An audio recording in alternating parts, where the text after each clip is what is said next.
Hello everybody. In this video I am trying to solve problems on mesh analysis for circuits having coupled coils. So in order to solve problems of this nature, one has to have a clear understanding of the KCL and KVL, using which we write mesh equations, and number 2 is dot convention. So we require KCL, KVL, and the concept of dot convention should be clear. I have made some videos to illustrate mesh analysis, problems on mesh analysis. You can go through those videos. They are simple videos wherein you don't have coupled coils. But this problem typically has inductors L1, L2, L3 which are mutually coupled in a particular manner. L1 and L2 are coupled as indicated by these red dots. Similar dots at two inductors or more inductors indicate that they are coupled. It is that simple. Alright, so here in this particular example we have L1 and L2 being coupled and L2 and L3 are coupled. There is no coupling between L1 and L3, so that has to be very clearly understood. Now, similar polarity markings indicate that those coils are coupled. So red dot indicates that L1 and L2 are coupled, and this greenish rectangle near L2 and L3, it indicates that they are coupled. Okay, so we have to understand the polarity of the induced EMF in the coils. When the coils are coupled to each other, in addition to the self-induced EMF, you have mutually induced EMF. Dot convention essentially indicates the polarity of the EMF induced in the coils. Okay, there are different ways of attempting these problems, but what I would prefer is to write this network along with dependent sources. So when we have these inductors which are coupled, when the current flows through one inductor, it produces a mutually induced EMF in the coupled coil, and that is going to be a dependent source. So what we can do is we can put these dependent sources and rewrite the network. That becomes easy and we won't be able to make any mistake in the process of writing mesh equations. So let us try to see how it is written, how an equivalent circuit is written along with a dependent source. This is just one way of doing it. This I feel is easier for students to follow.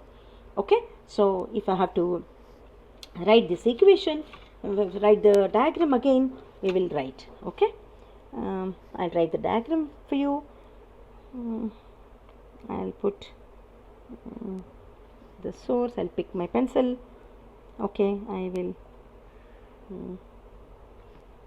I have to be a little slow in writing, but then it shouldn't matter. You might as well see as I write. This is the source. I take my L1 inductor. Okay, L1 inductor has got a dependent source now. This dependent source has come into picture because of the L2 inductor.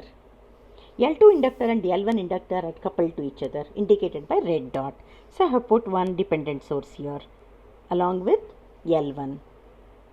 Now I'll go to the other inductor here, that is my L3. I will take this L3 and I'll put one more dependent source because this inductor is coupled to L2, right? So L2 will be able to produce some EMF in this inductor. So I will write that also. And now my L2 inductor is coming here across in this particular path. So I will take L2 as it is, and then now we will try to have two dependent sources. Why two dependent sources? Because L2 is coupled to L1 and also to L3. So both the inductors L1 and L3 will be able to produce some EMF in L2 when the current flows through L1 and L3.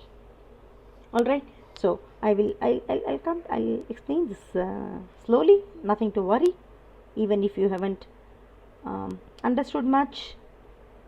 We will write it again slowly, and then things would be clearer. Okay, so take it here and make it a straight line.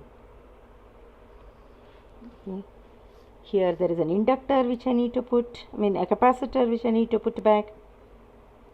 Okay, I need to write all the elements that are available in the circuit as it is now. Alright, so I'll write the elements that are available to us first, that have been given to us as it is. I'll write L1, this is my L3, this is my L2, this is my R, this is my V2, this is my R, this is V2, with this is the polarity marking. He says it's a sinusoidal source, and I have V1, which again is sinusoidal, plus, and this is my C. Alright, I'll put back the dots also. I think I have taken dot is here, and then now I'll put the currents also, and the other things also. Where is that? I suppose this one. This is my here as one near L3, and I have one here, and I have indicated these currents in the same color. Let me put the currents in the same. This is I1, I2.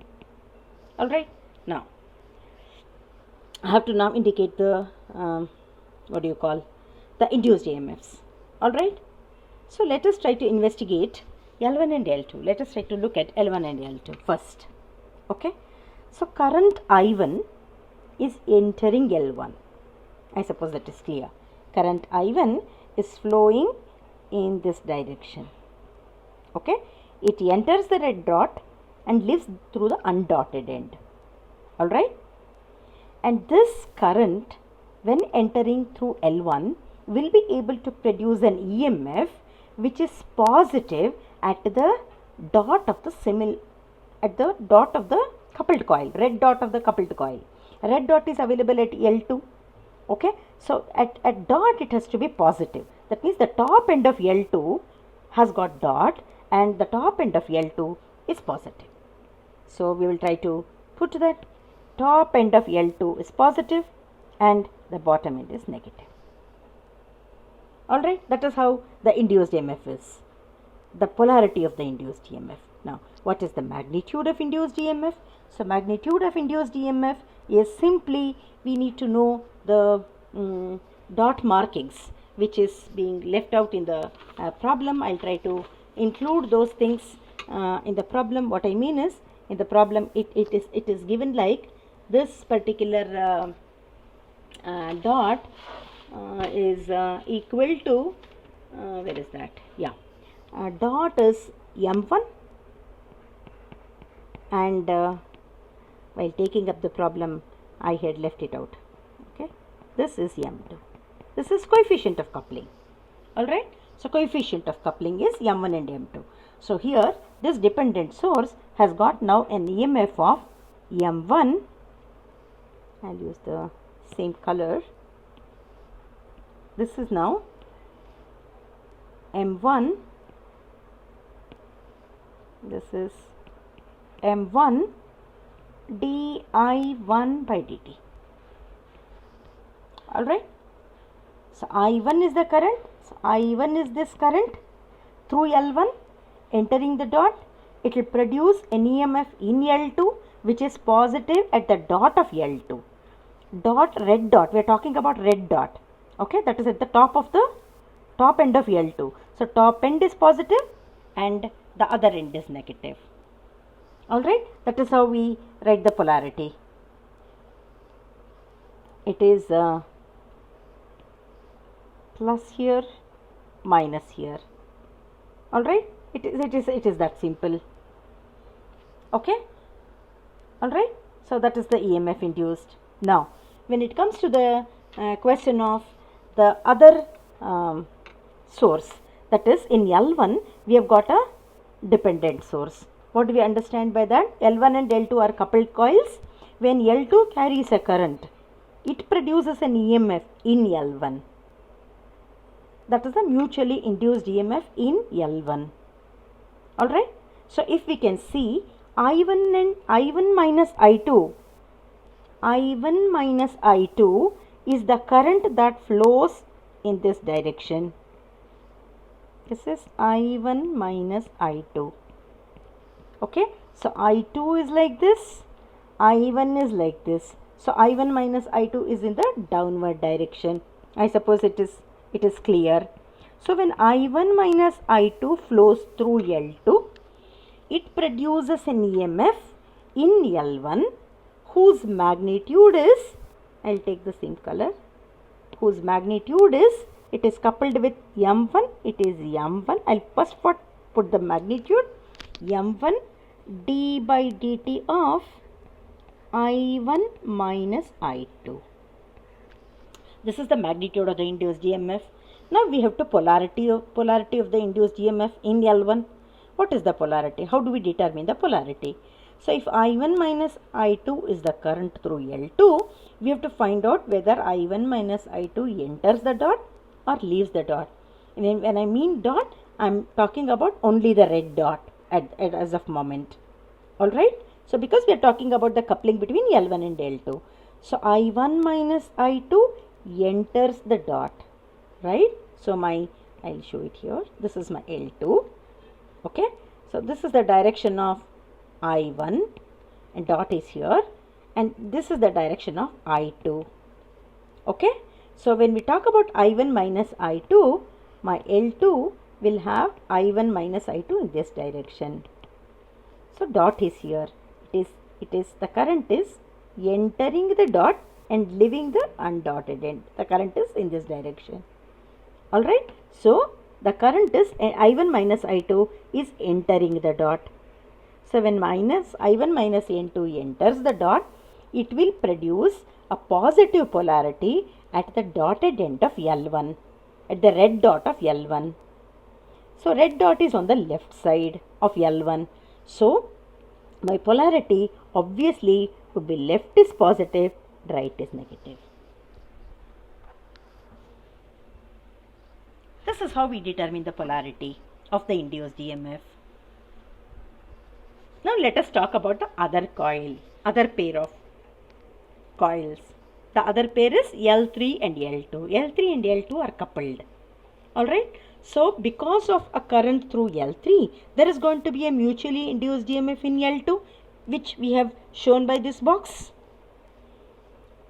Alright.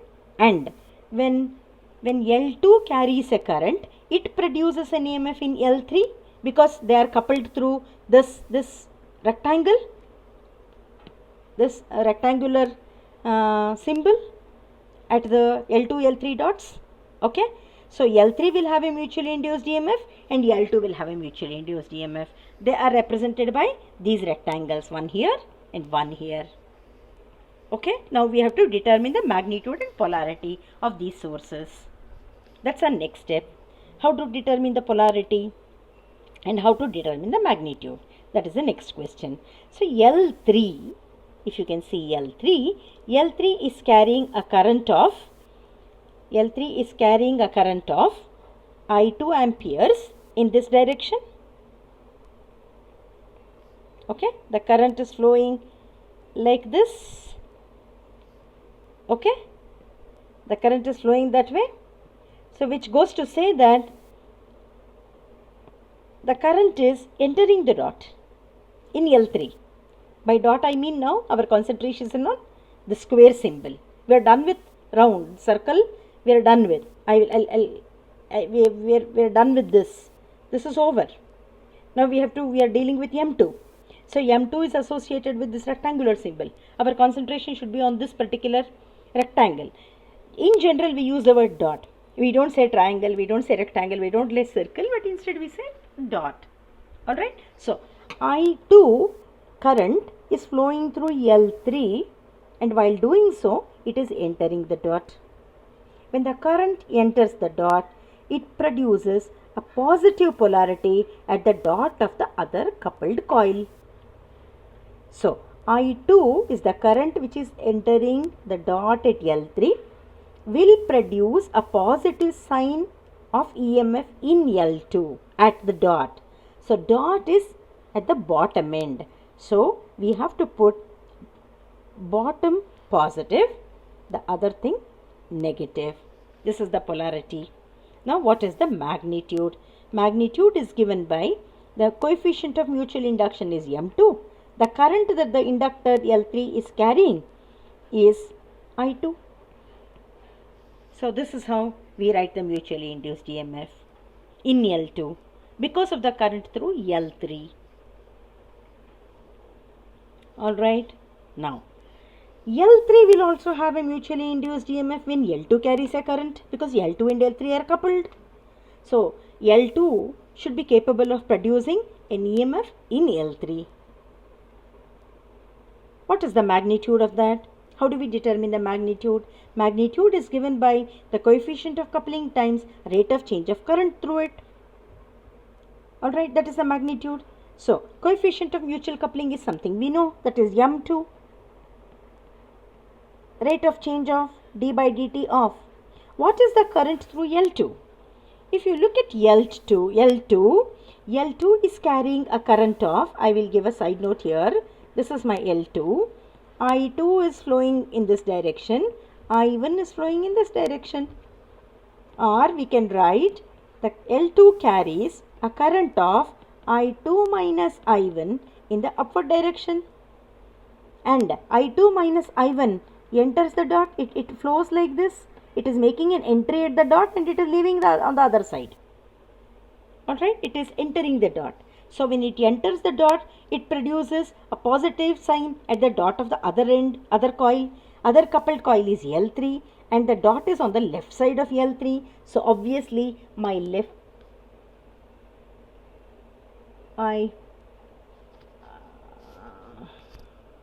the current I2 minus I1 is entering the dot. Alright, the current I2 minus I1 is entering the dot. So it is going to produce an EMF of positive at the dot. So this is positive and this is negative. Alright.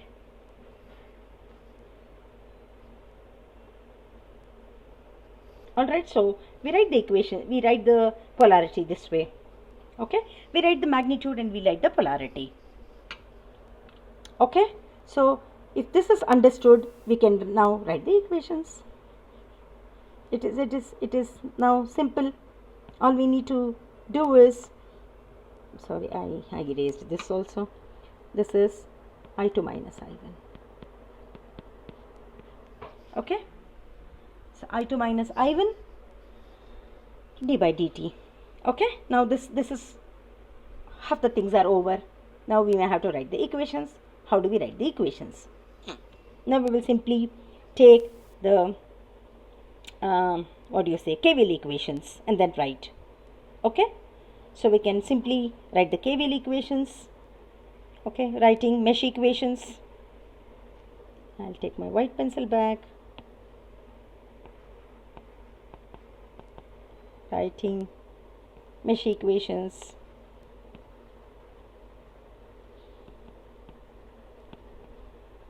We get. Now we need not have to worry about the mutually induced EMF, because we have taken them as dependent sources. We get, what do we get? And we will also use this particular notation. We will use for d by dt, we will replace it by what we call as a p operator, and integral dt, I'll use 1 by p. This is for simplicity, just to make the equations appear simple, or else you can even use it with regular equations also. So if I need to write the equations, how do I start? As I told you, my convention is I always start from this top left corner. That's my starting point. For the mesh 1, this is my mesh 1, this is my mesh 2. So for mesh 1, I'll stop this top left corner, go through L1, a source, L2, another source, a third source, capacitor, back to the source. That's how I would travel. Alright, now if I need to write the equations, how do we write? I'll start from L1. So I will get this as, I will first use regular d by dt, then later on I'll replace it by these things. Okay, for this being the first problem, let's do it elaborately. This is L1. It will have a self-induced EMF and it is carrying a current of I1 amperes. So the EMF induced is L1 di1 by dt. This is the EMF induced in the inductive coil. Okay, then you have a source now. Source has got positive polarity, positive to negative. We are going from positive to negative. It's a drop in potential, so I have to take it as positive. Plus, it's M1 d by dt of I1 minus I2. Okay, I1 minus I2. So I've come up to this junction. Now I have to pass through L2. So L2, what do I write? Plus L2 times d by dt of I will take I1 minus I2. That is the drop. Okay. L2 times d by dt of I1 minus I2. Then I have a source. Again I am coming across a drop in potential whose magnitude is M1 d by dt of I1. Okay, then I am coming across a rise in potential. I will take it as minus. This is M2 d by dt of I2. Then plus 1 by C, potential difference across the capacitor is given by 1 by C integral I1 minus I2 times dt equal to the rise in potential V1. Okay, now I'll try to use these operators. I'll use for d by dt, I'll replace it by P. There are some people who replace it by capital D. It is one's own convenience. So, instead of writing every time d by dt, we can replace d by dt by P and then we can group the terms. So, if I write this, I will write the first thing as L1P I1 plus M1P, this is I1. I'll open up the bracket simultaneously. M1P I2, then plus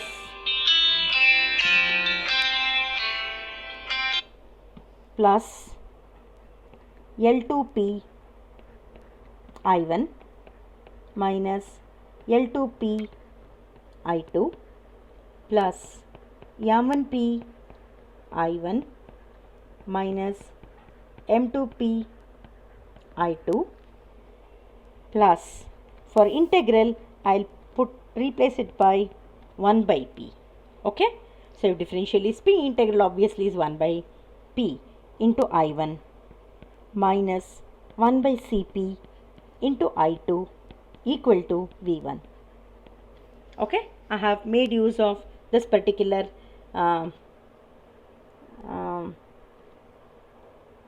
what we have done is replacing d by dt by P and integral dt by 1 by P, we get this.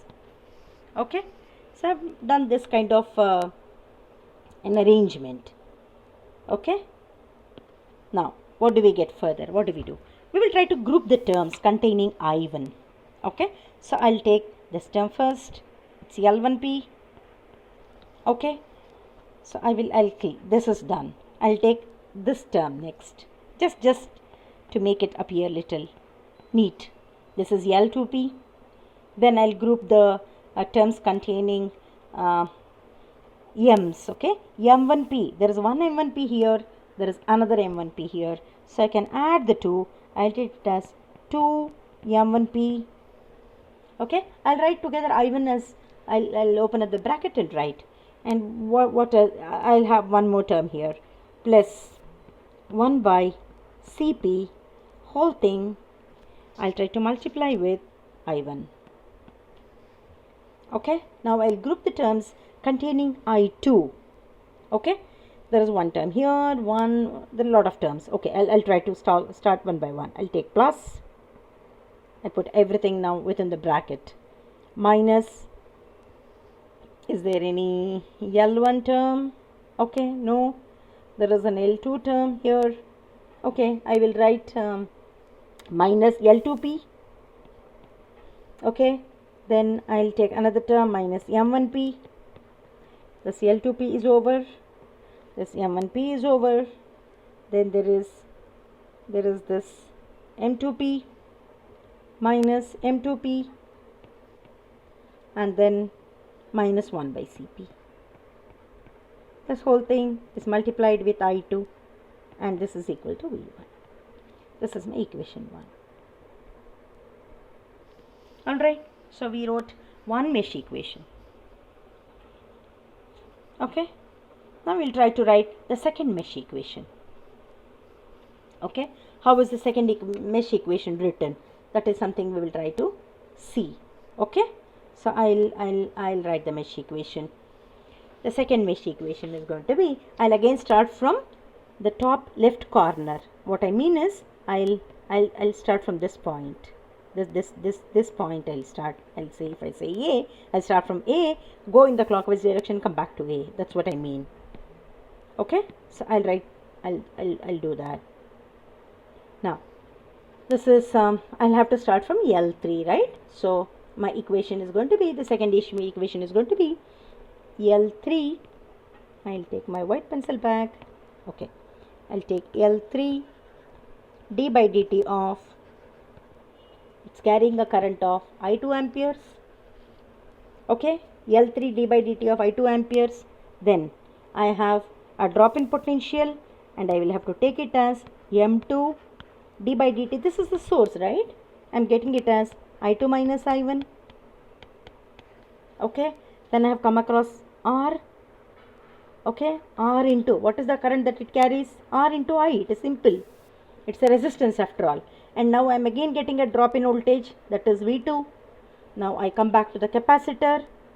If I go clockwise, I hit the capacitor. Capacitor is 1 by C integral. What is the current that it is carrying? It is I2 minus I1 is the current through the capacitor in the direction from bottom to top, or that is going to be the drop in potential into dt. Then again I am hitting a dependent source with a positive sign, that is drop in potential, positive to negative, drop in potential. So that is M2 d by dt of I2. Now I am coming across another dependent source whose magnitude is from negative to positive, rise in potential, that is minus M1 d by dt of I1 plus L2, that will be d by dt of I2 minus I1. That is the current it carries, equal to 0. So we have to take all the things into consideration. The self-induced EMF, the mutually induced EMF, all the things are to be taken into account. So we have to consider the magnitude of the mutually induced EMF along with its proper polarity. Alright, now all we have to do is, I have to rearrange these equations, and then again we will try to do this particular replacement. We will do the same thing. What I mean is, we will try to substituting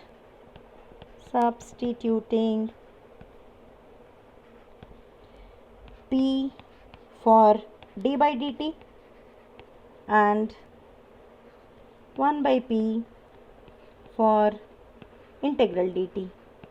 We will do this and then group the terms. Okay, we will group the terms and do this particular replacement. So then what is it we get? We have to slowly do. I will open it up. I'll take my white pencil back. Okay, this is my L3P I2 plus M2P I2 minus M2P I1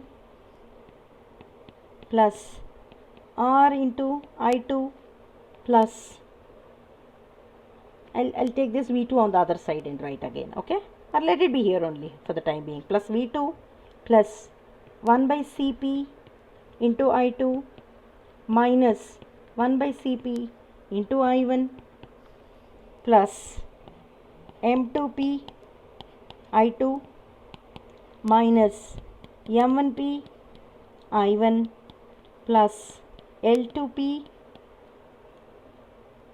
I2 minus L2P I1 equal to 0. Alright, now let's group the terms. Let's group the terms containing I1 first. So what are the terms that we get? I'll start from L, see if I have. Okay, so I have L2P into I1. So I'll open up a bracket. I'll put all the coefficients of I1 within the brackets, within parentheses, then write I1 out of it. Okay, so this is my minus L2P. I'm done with this term I1. Okay, then I will take this one term. Okay, that's going to be minus M1P. Okay, then I am taking this term minus M2P. Okay, and then I'll take this term. These are all the terms I have for I1 into I1 plus. Now I'll group all the terms containing I2. What are the terms that are containing I2? If I have to look for I2 terms, I have one term here, I2, that is L2P, and there is one more term plus L3P plus I have one M2P here, another M2P here. I suppose I can group the two M2P, both are done. Then I have one R term, then I have one by Cp term, whole thing into I2. Okay, 1, 2, 3, 5. Okay, that's all right. That's equal to, I will take the V2 on the other side, that becomes minus V2. This is my second equation. Okay, so my equations are ready. Now I have to put the thing in the vector matrix form for the problem to be complete. So how to write the matrix now? So the vector matrix form is going to be, I'll write the vector.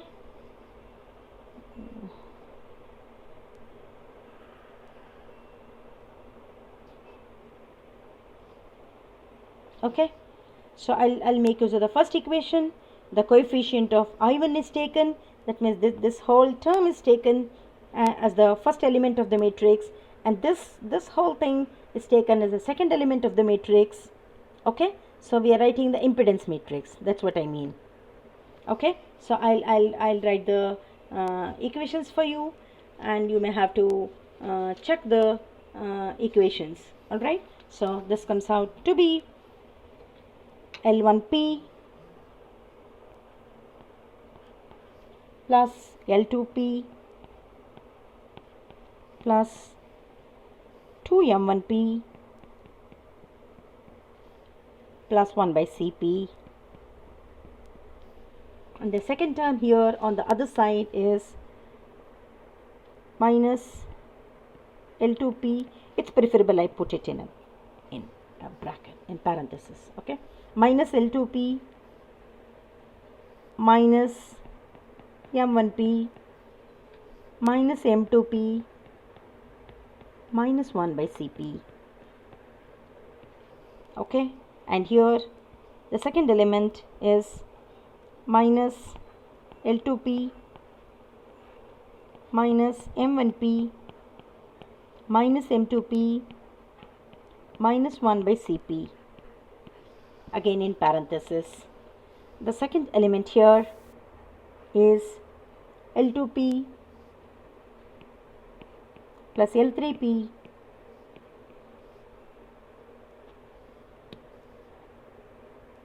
L3P plus 2 M2P plus R plus 1 by Cp, this whole term. I will write it little properly. This is the matrix I have. This whole thing, what I'll do is I'll take it little smaller, adjust it here. Okay, this multiplied with I1, I2,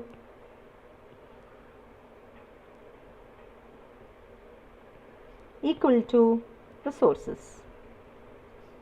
What are the sources? I have V1 here, minus V2 here. That's how we complete the problem.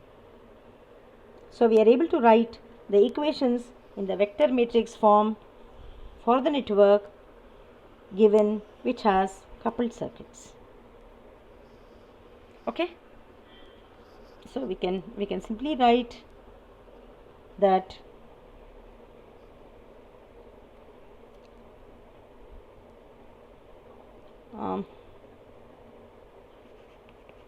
above is the mesh equation and the mesh equations in vector matrix form for the given network. Alright, so it's simple. All you have to know is you have to remember the dot convention, you have to understand the concept of dot convention. So if that is understood, we can easily do it. You can without writing these dependent sources also, you can write the equations, but then writing the dependent sources will ease out the the solution, in the sense that you won't make any mistake. Otherwise, there may be chances that one tends to make mistakes in the learning phase. Otherwise, if you get a good hang of it, it's pretty easy and simple. So we will try to work more problems on this so that you'll be able to solve network analysis problems having coupled coils using mesh method. Alright, I'll come back to you with more videos. Thanks for viewing. If you have any comments or difficulties, you can always post it in the comment section so that I can attend to that specifically. Okay, thank you so much.